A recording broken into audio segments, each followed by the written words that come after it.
अल्हम्दुलिल्लाहि वकफ़ा वसलामुन अला इबादिहिल्लज़ीना इस्तफ़ा अम्मा बाद।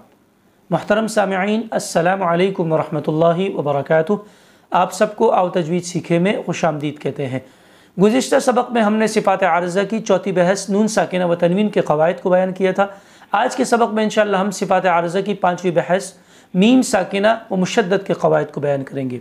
सबसे पहले मीम मुशद्दद के बारे में समझें कि मीम मुशद्दद में हमेशा गुन्ना होता है, चाहे हालत वसल में हो यानी आप मिला के पढ़ें, या हालत वक़फ़ में हो चाहे आप वक़फ़ करें, दोनों हालतों में वहाँ पर गुन्ना होता है। जैसे अम्म, सुम्म, अम्मन, तो ये है मीम मुशद्दद। मीम साकिना के तीन अहकाम है। सबसे पहला है इदगाम, दूसरा है इख्फा, तीसरा है इजहार। हम सबसे पहले इदगाम को समझते हैं। इदगाम कहते हैं मिलाना, यानी मीम साकिना के बाद अगर दूसरा मीम मुतहर्रिक आ जाए तो मीम साकिना को मीम मुतहर्रिक से मिलाकर मुशद्दद अदा करते हैं, उसमें इदगाम माल गुन्ना करते हैं।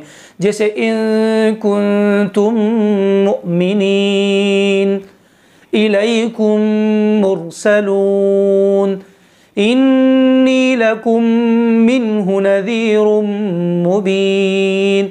यह है इदगाम, इसको इदगाम शफवी कहते हैं। मीम साकिना का दूसरा कायदा इख्फा। इख्फा कहते हैं छुपाना, यानी मीम साकिना के बाद अगर हरफ बा आ जाए तो इसमें इख्फाए शफवी करते हैं। सबसे पहले आप इख्फाए शफवी करने का तरीका समझ लें कि इख्फाए शफवी करने का तरीका यह है कि होंठों को इतनी नरमी से मिलाना कि होंठ दोनों मुकम्मल तौर पे बंद ना हो, बल्कि उसमें हल्की सी जरी बाकी रहे, यानी सुई के बराबर उसमें जरी बाकी रहे, उसमें खला हो और आवाज़ आपकी नाक में जाए। इसको कहते हैं इख्फाए शफवी।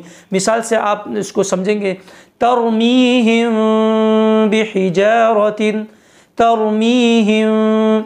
अब यहाँ पे होठ इसको मुकम्मल तौर पे हम बंद नहीं कर रहे, हमने इदगाम जो पहले आपको बताया मीम साकिना का पहला कायदा इदगाम, इसमें हमने होठों को मुकम्मल तौर पे बंद किया था। जैसे इन कुंतुम मुमिनीन, मुकम्मल तौर पे होठ बंद हुए थे। यहाँ पर हल्की सी जरी बाकी रहेगी, यानी मुकम्मल तौर पे बंद नहीं होंगे, नरमी से मिलाएंगे और उसमें ज़रा सी जरी यानी सुई के बराबर उसमें खला बाकी रहेगा और आवाज़ नाक में जाएगी। तरमीहिम तरमीहिम बिहिजारतिन वमा हुम बिमुमिनीन वकफरतुम